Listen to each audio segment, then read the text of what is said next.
Hello students, welcome to physics by Santu sir. আজকে আমরা current electricity chapter থেকে 30টা question solve করব।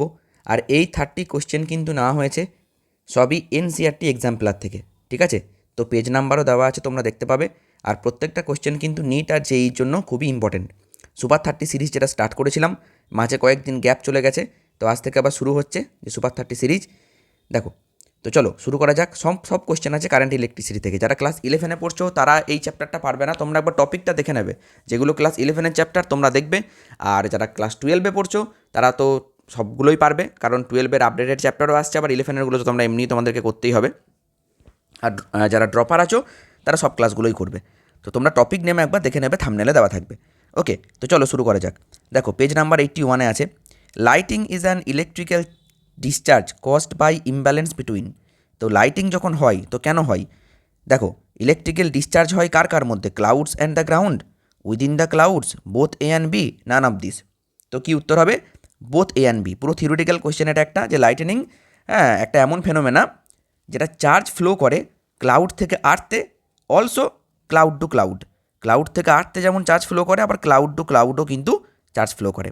ওকে, এটা পুরো থিওরিটিক্যাল কোয়েশ্চেন। নেক্সট কোয়েশ্চেনে যাই। দেখো, নেক্সট কোয়েশ্চেন বলছে 10 million electrons pass from point P to point Q. যে কোনো আমি একটা এরকম ফিগার দিয়ে দিচ্ছি তোমাদেরকে। দেখো, পি টু কিউ বলেছে, তুমি এটাকে ধরে নাও পি পয়েন্ট, এটাকে ধরে নাও কিউ পয়েন্ট। বেশ, in 1 microsecond the current and it's direction is, current and it's direction is. এবার দেখো, আমরা অনেকেই জানি না যে 1 মিলিয়ন তার মানে কতগুলো 10, ঠিক আছে? 1 মিলিয়ন মানে যে কতগুলো 10, এটা আমরা অনেকেই জানি না, ঠিক আছে? তো সেখানে প্রথমে কি ফর্মুলা, তো কী হয়, ফর্মুলা তো খুব ইজি, কিউ ইকুয়াল টু এনই, এটা তোমরা সবাই জানো। এবার ওরা বলে দিয়েছে যে কারেন্ট কত হবে, প্রথমে তোমাকে Q equal to n e use করতে হবে, তারপরে current is equals to I equal to Q by T. তাহলে আমি একবারও ইকুয়েশন ইউজ করতে পারি যে এনই বাই টি। এবার সমস্যা হচ্ছে যে 10 মিলিয়ন ইলেকট্রন মানে কতগুলো ইলেকট্রন, এইটাকে বের করতে হবে। দেখো, যদি বলতো 1 মিলিয়ন তাহলে হয়ে যেত 10⁶, কিন্তু 10 মিলিয়ন আছে তার মানে হয়ে যাবে 10⁷। তাহলে এখানে কি লিখব, যে 10⁷ ইন্টু 1.6 ইন্টু 10⁻−19 বাই টি কত বলেছে? 1 মাইক্রোসেকেন্ড, মানে 10⁻⁻6 সেকেন্ড, ঠিক আছে? ব্যাস হয়ে গেল। এবার ক্যান্সেলেশন করো, এটা কত হবে? 10⁷ আর 6, এটা তো উপরে চলে গেল। ও, ক্যান্সেলেশন তো হবে না, এটা না, এই দিকটা কাটবে, এটা -13 হবে, 10⁻−13। তো 13 থেকে যদি 7 বাদ যায় তাহলে 1.6 ইন্টু 10⁻6, ঠিক আছে? ইলেকট্রন যাচ্ছে পি থেকে কিউ এর দিকে, তাহলে কারেন্ট যাবে কিউ থেকে পি এর দিকে, কারণ কারেন্টের ডাইরেকশন ইলেকট্রনের উল্টো হয়। তাহলে কোনটা হবে? দেখো, এইটা হবে না, এইটা হবে না, তাহলে হয় এটা নইলে এটা, মানে হয় এ নইলে সি। এবার দেখো, বলেছে ডাইরেকশন অফ কারেন্ট, তাহলে নিশ্চয়ই পি টু কিউ হবে না, কিউ টু পি হবে। তাহলে option C will be correct answer, ঠিক আছে? বেশ, এবার দেখো question number 3, a current in a wire is given by this. Okay, the charge through cross section of wire in time T equal to 3 second to 5 second is. Charge চেয়েছে, we know that I is equal to D Q DT. Cross multiplication করে দাও, then D Q is equals to I DT. I think clear? বেশ, তাই যদি হয় then Q is equals to, integration করে দিলাম, Q is equals to integration I কত, 2t square minus 3t plus 1 DT. T কত বলেছে? 3 সেকেন্ড থেকে 5 সেকেন্ড, 3 to 5 সেকেন্ড। তাহলে 3 to 5 সেকেন্ড যদি হয়, দেন এটাকে ইন্টিগ্রেশন করো, এটা কত হবে? 2t³ / 3 minus 3t square by 2 plus T. শুধু 1 থাকলে টি হয় integration, lower limit 3, upper limit 5, ঠিক আছে? এবার লোয়ার লিমিট আর আপার লিমিট বসাতে হবে, তাহলেই অ্যান্সার চলে আসবে। দেখা যাক কি আসে। একটু ক্যালকুলেশনটা বড় তো হবেই। 2/3, 5-এর কিউব 125 মাইনাস 3-এর cube 27 minus 3/2 25 minus 9 plus 5 minus 3, এই ক্যালকুলেশনটা করতে হবে। 125 থেকে তুমি যখন 27 বাদ দেবে তখন কি আসবে? 25 তো বাদ যাচ্ছেই, আরও 2 বাদ যাবে, তার মানে 2/3 ইন্টু 98 মাইনাস 3/2 ইন্টু 16 প্লাস 2। তাহলে দেখো এটা কাটবে, এটা তো ফ্র্যাকশন হবে, 2 8 16, ঠিক আছে, 3 ইন্টু 8 24 মাইনাস 24 প্লাস 2 মানে মাইনাস 22। সো 2/3 ইন্টু 98 মাইনাস 22, দেন কত আসছে এটা? 2 ইন্টু 3 দিয়ে ডিভাইড করে দাও, 3 3 9, 3 2 6, 7 8, 3 6 18, এত দূর দিলাম, মাইনাস 22, 2 6 12, 2 2 4 1 5, ওকে, 2 3 6, 65.2 মাইনাস 22।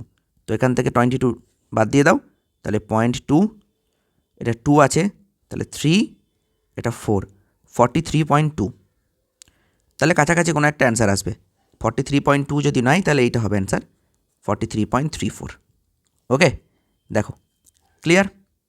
নেক্সট, তো টাইপগুলো ভালো করে দেখে রাখবে। The current in a wire varies with time according to the equation this, where I is in ampere and T is in second. The quantity of charge passed through cross section of the wire 2 second to 6 second. Same question, একবারে direct তোমরা calculation করবে। Q is equals to integration I dt, time 2 second to 6 second. Comment সেকশনে তোমরা answer জানাবে।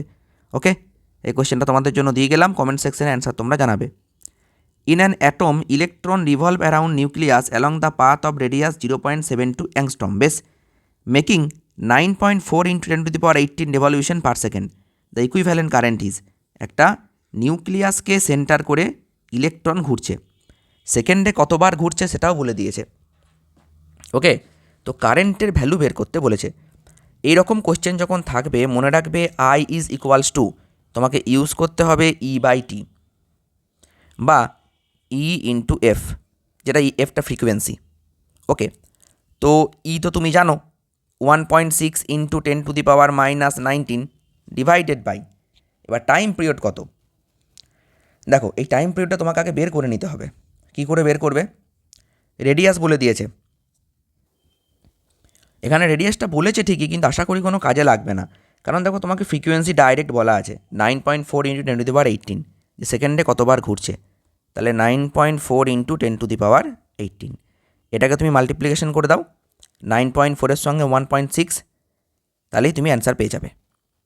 ওকে, যখন মাল্টিপ্লিকেশনটা করছি, আচ্ছা আমি পয়েন্ট দুটো তুলে দিতেই পারি, তাহলে নিচে কত হয়ে যাবে?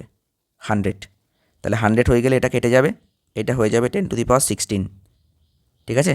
আর 16 আর 94 যখন তুমি মাল্টিপ্লাই করবে, প্রথমে 10 দিয়ে মাল্টিপ্লাই করো, তাহলে 160, তারপর 9 দিয়ে, 9 ইন্টু 16 মানে হচ্ছে কি 144, সাম করে দাও, 4 10 1 2 1 3, 30.4। ঠিক করলাম না ভুল করলাম? একবার দেখে নিই, ঠিক করছি তো?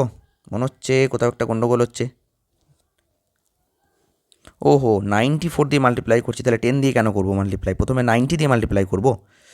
এই যে 94 আছে, তাহলে 16কে 94 দিয়ে যখন মাল্টিপ্লাই করবো, প্রথমে তুমি এটাকে 10 দিয়ে মাল্টিপ্লাই করলে বা 6 দিয়ে মাল্টিপ্লাই করতে হবে, মানে এই দুটোকে মাল্টিপ্লাই করতে হবে মোদ্দা কথা। তাহলে কী করছি, 940, তার সঙ্গে আবার 6 দিয়ে মাল্টিপ্লাই করছি, 6 4 24, 6 9 54, 55 56, ব্যাস 4 6 আর 4 10, 10 আর 5 15, 1504। তাহলে 1504 into 10 to the power minus 3। ওকে, তাহলে কত হলো? 1.5 অ্যাম্পিয়ার, 1.5 অ্যাম্পিয়ার অ্যাপ্রক্স। ক্লিয়ার? এভাবে সলভ করতে হবে। ইলেকট্রিক, আচ্ছা দেখছো সব পেজ নাম্বার দেওয়া আছে, এগুলো এনসিইআরটি পেজ নম্বর, হ্যাঁ, মানে এক্সাম্পলার থেকে না হয়েছে এগুলো সব।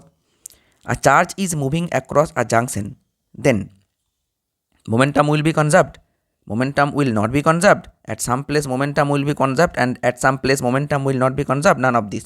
পুরো থিওরিটিক্যাল কোয়েশ্চেন, ভালো করে বোঝো কোয়েশ্চেনটা কী বলতে চাইছে।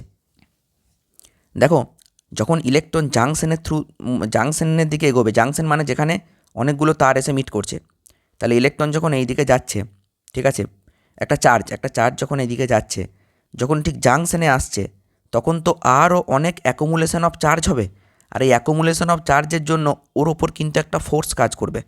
তাহলে ফোর্স যদি কাজ করে তাহলে মোমেন্টাম কনজার্ভ কিন্তু থাকবে না। বোঝা গেল কি বললাম? যখন ও এইখানে আসছে তখন এই ওয়্যারের কিছু চার্জ এখানে আছে, এই ওয়্যারের কিছু চার্জ এখানে আছে, এখানে তো অনেকগুলো চার্জ মিট করছে। জাংশন মানে কি, এখানে অনেকগুলো চার্জ মনে করো মিট করছে, ঠিক আছে? তো অনেকগুলো চার্জ যদি মিট করে তাহলে তো এর ওপরে আরও ফোর্স কাজ করবে, ইলেকট্রিক ফিল্ড কাজ করবে। তাহলে ইলেকট্রিক ফিল্ড যদি কাজ করে তাহলে ফোর্স আসবে, আর ফোর্স যদি আসে তাহলে সেখানে মোমেন্টাম কনজার্ভ থাকবে না। The direction of flow of current through electric circuit is, current কোন দিক থেকে কোন দিকে যায়, একদম easy question, higher potential to lower potential, ঠিক আছে? নেক্সট দেখো ওহমস ল থেকে, wire of resistance 4 ohm is used to wind a coil of radius 7 centimetre. The wire has a diameter 1.4 millimetre and specific resistance of its material 2 × 10⁻⁷ ohm metre. The number of turns in the coil is. খুব ভালো করে পড়বে কোয়েশ্চেনটা, খুব দারুণ question, ঠিক আছে? আগে কোয়েশ্চেনটা ভালো করে পড়ো ভিডিও স্টপ করে, তারপরে নিজেরা সলভ করার চেষ্টা করো, না পারলে তবেই সলিউশন দেখো। একটা ওয়্যার যা রেজিস্ট্যান্স বলা আছে 4 ওহম, নো প্রবলেম, রেডিয়াস বলা আছে 7 সেন্টিমিটার, ওকে, ডায়ামিটার বলা আছে, the wire has a diameter. আচ্ছা, wire of resistance 4 ohm is use to wind a coil of radius 7 centimetre. তার মানে একটা কয়েলের মধ্যে ওকে উইন্ড করা হয়েছে ওই ওয়্যারটাকে, এই কয়েলের রেডিয়াস 7 সেন্টিমিটার, আর যে ওয়্যারটাকে উইন্ড করেছো সেই ওয়্যারের diameter 1.4 millimetre, and the specific resistance of the material this, মানে এটা rho, the number of turns in the coil is. খুব ভালো করে বুঝবে। দেখো কি বলা হচ্ছে, আমি ধরে নিচ্ছি টোটাল আমি এরকম এনটা টার্ন দিতে পেরেছি, টোটাল টার্ন এন, ওকে। তাহলে তুমি বলবে দেখুন স্যার, তারের লেন্থ যদি এল হয় তাহলে এল is equals two 2πr into N, ঠিক কি না? তাহলে সেখান থেকে পাবো 2π ইন্টু 7 × 10⁻⁻², কারণ মিটারে করে নিলাম, ইন্টু এন, ঠিক, একদম ঠিক। বলো ক্লিয়ার কি না? কারণ এনটা টার্ন তুমি যখন দেবে, এনটা টার্ন দিয়ে তো তোমাকে এইটা কমপ্লিট করতে হবে, কমপ্লিট করা মানে তো 2πr, তাহলে 2πr ইন্টু এন করলে এই তারটা টোটাল লেন্থ পেয়ে যাবে, ঠিক আছে? বেশ, we know that R is equals to rho L by A, এখানেও কোনো অসুবিধা নেই। আর বলা আছে 4, রো বলা আছে 2 × 10⁻⁷, লেন্থ আমি এখনই লিখলাম 2π × 7 × 10⁻² ইন্টু এন বাই এ কত, পাই আর স্কোয়ার। এই আরটা কিন্তু আর এখানে নেবো না, এইটা নেবো, এই তারের যে তারটাকে আমি এরকম করে রাউন্ড করেছি তার রেজিস্টিভিটি বলা আছে, তাহলে তারই আমাকে রেডিয়াস নিতে হবে। 1.4 হাফ কত, 1.4 হাফ 0.7, তাহলে 0.7 × 10⁻³ মিলিমিটার থেকে মিটার করে নিলাম, দিয়ে পাই আর স্কোয়ার করে নিলাম। বুঝতে পেরেছ? এবার দেখো পাই কাটলো, পাই কাটলো, 2 2 এ 4 কেটে গেল, বেশ, এই দিকে 2 2 কেটে গেল। এবার দেখি কি হবে, তাহলে এই দিকে পড়ে আছে 1, ফাইনালি সব কিছু কেটে কুটে, আর ওপরে আছে দেখো 7 × n × 10⁻⁹ ডিভাইডেড বাই 0.49, ঠিক আছে, স্কোয়ার করলে তাই তো হবে, ইন্টু 10⁻⁻6, কিছুই না, এটা কেটে যাবে 0.7 দিয়ে, বেশ থাকলো। তাহলে এন ইকুয়াল টু হলো কত, এন ইকুয়াল টু হচ্ছে 0.7 ইন্টু, আচ্ছা আরও কাটবে, এই দেখো 10⁻⁻3, তাহলে 0.7 ডিভাইডেড বাই 10⁻⁻3 মানে 10⁻+3, দেখো ক্লিয়ার? তাহলে হবে কত, অ্যান্সার কত হবে? অ্যান্সার হবে, এখানে আমার আসছে 700 কিন্তু অ্যান্সার আছে 70, অপশান কিন্তু নেই, তাহলে আমার কোথাও একটা 10-এর গণ্ডগোল হয়েছে, কোথাও একটা 10-এর গণ্ডগোল হয়েছে। দেখে নিচ্ছি কোথায় গণ্ডগোলটা হলো, এদিকে 7 আর -2, ওকে, 9 10⁻⁹, নিচে আছে 10⁻6, 0.49, ও হো, এইটা 7 আছে, আমি 0.7 দিয়ে কেটে দিয়েছি, ঠিক আছে? এটাকে এক কাজ করতে পারো, এই পয়েন্ট তুলে তুমি এখানে একটা 10 স্কোয়ার নিতে পারো, এবার তুমি 7 দিয়ে কাটতে পারো, তাহলে তাই যদি হয় দেখো এই দিকটা পড়ে থাকছে 7 আর ওপরে পড়ে থাকছে শুধুমাত্র 10⁻1, এই দিকে আসলে +1, তাহলে 70। আশা করি ক্লিয়ার, বোঝা গেল? তো পরপর তোমরা খাতায় কিন্তু করবে কোশ্চেনগুলো, নইলে কিন্তু কিছুই বুঝতে পারবে না। A cylindrical rod is reformed to half of its original length, keeping the volume constant. If its resistance before this change were R, then the resistance after reinformation. যখনই বলবে যে কোনো একটা ওয়্যারের লেন্থ n টাইমস ইনক্রিজ করেছে, new resistance হয়ে যাবে n square আর, এটা মনে রাখবে। তাহলে যেহেতু এটাকে হাফ করা হয়েছে, half of its original, then R dash that is equals to 1/2 তার square into R. So 1/4R, answer will be R/4। A wire with 15 ohm resistance is stretched by 1/10 of its original length, okay, and volume of the wire is kept constant, then the resistance will be, দেখো 1/10 করা হয়েছে, তাহলে 1/10 যদি করা হয় দেন R dash is equals two হয়ে যাবে 1/10 তার স্কোয়ার ইন্টু আর। আর বলা আছে 15 ওহম। দেন এখানে একটা ব্যাপার আছে, এই কোশ্চেনটাতে একটু ল্যাঙ্গুয়েজটা পড়তে হবে। বাই বলা আছে, বাই মানে কি জানো? মানে হচ্ছে 1/10 ইনক্রিজ করা হয়েছে। ধরে নাও লেন্থ ছিল এল, তাহলে 1/10 ইনক্রিজ করা হলে 1/10 ইন্টু এল এইটা বাড়ানো হয়েছে, তাহলে কত হবে বলো তো? 11L/10। এই 11L/10 লেন্থ করা হয়েছে, বোঝা গেল? তাহলে আমরা যেটা বলি এন, এই এনটা কিন্তু 11/10, এইটা কিন্তু এখন এন, কারণ এত টাইমস করা হলো। যদি বলা হতো এটা বাইয়ের জায়গায় 2, দেন এটা ডাইরেক্ট 1/10 হয়ে যেত এনের ভ্যালু, কিন্তু যেহেতু বলেছে বাই মানে এতটা ইনক্রিজ করা হয়েছে, দেন 11/10 নিতে হবে। ওকে, দেন কি হবে? R dash is equals to n square R, তাহলে 11/10 তার স্কোয়ার ইন্টু আর। ওকে, 11 হচ্ছে 121 আর এইটা 100 ইন্টু 15, তাহলে 1.21 ইন্টু 15। এটাকে যখন তুমি মাল্টিপ্লাই করবে তখন প্রথমে 121-এর সাথে 10 মাল্টিপ্লাই করো, তারপরে 5, তাহলে 5 2 10, 5 একে 5 আর একে 6, 605 হবে। তাহলে 5181 18.15, তাই তো? 18.15 এইটা হবে অ্যান্সার। ঠিক আছে, ক্লিয়ার? এবার দেখো নেক্সট কোয়েশ্চেন কী বলছে। বলছে space between two concentric sphere of radii R1 and R2 such that R1 less than R2, বেশ দুটো কনসেন্ট্রিক স্ফেয়ার আমি নিয়ে নিলাম, R1 অ্যান্ড R2, একটা রেডিয়াস R1 আর একটা রেডিয়াস R2, বেশ, is filled with the material of resistivity rho, মানে এইখানে রো মেটেরিয়াল আছে, ফিল করা আছে এই জায়গাটায়, বেশ ঠিক আছে। ঠিক আছে, okay okay. Find the resistance between inner and outer surface of the material, তাহলে ইনার সারফেস আর আউটার সারফেসের মধ্যে রেজিস্ট্যান্স কত হবে? খুব ভালো কোশ্চেনটা, একটু ডিফারেন্ট টাইপের কোশ্চেন, ঠিক আছে তো?